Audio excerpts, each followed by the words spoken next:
Christ যীশু খ্রিস্ট এক আল্লাহর কথা বলতো, আমি তো ওই এক আল্লাহর কথাই বলি। আসলে এই এক আল্লাহর প্রসঙ্গটাকে সামনে রেখে একসাথে একটু বসি, তাআলাউ ইলা কালিমাতিন সাওয়াইন বাইনানা ওয়া বাইনাকুম। শুধু এখানেই না, এই যে এসেন্স অফ রিলিজিয়ন, রাসূল সাল্লাল্লাহু আলাইহি ওয়াসাল্লাম বোঝাতে চাইলেন যে বিষয়টাতে আমরা সবাই এক, তোমরাও এক, same to Musa, same to Jesus, same to me, Tawhid. আসলে এটাতে আমরা একত্রিত হই। তার মানে কি বোঝা গেল? রাসূল সাল্লাল্লাহু আলাইহি ওয়াসাল্লাম কি বিরোধ করতে চেয়েছেন না মিলেমিশে থাকতে চেয়েছেন? মিলেমিশে। এরপরে এখানে তিনি অ্যালায়েন্স করলেন ইহুদিদের সাথে, কোয়ালিশন করলেন, যেটাকে মদিনা চার্টার বলে। মদিনা সনদ নাম শুনছেন না আপনারা? মদিনা সনদ কি মুসলমানদের মধ্যে হয়েছিল নাকি?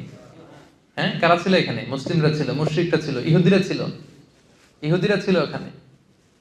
এবং এত সুন্দর, গোটা বিশ্বকে, মানে দ্বিতীয় নজির নাই এই চার্টার থেকে গোটা বিশ্বের এই হিউম্যান চার্টার, এই ডিক্লারেশন, ওই ডিক্লারেশন, নিয়ম কানুন, সব এগুলো রাসূল সাল্লাল্লাহু আলাইহি ওয়াসাল্লামের এখান থেকে কপি করা। এমন ভাবে তিনি ধারা সাজিয়েছেন যে সবাই মিলে মদিনাকে প্রোটেক্ট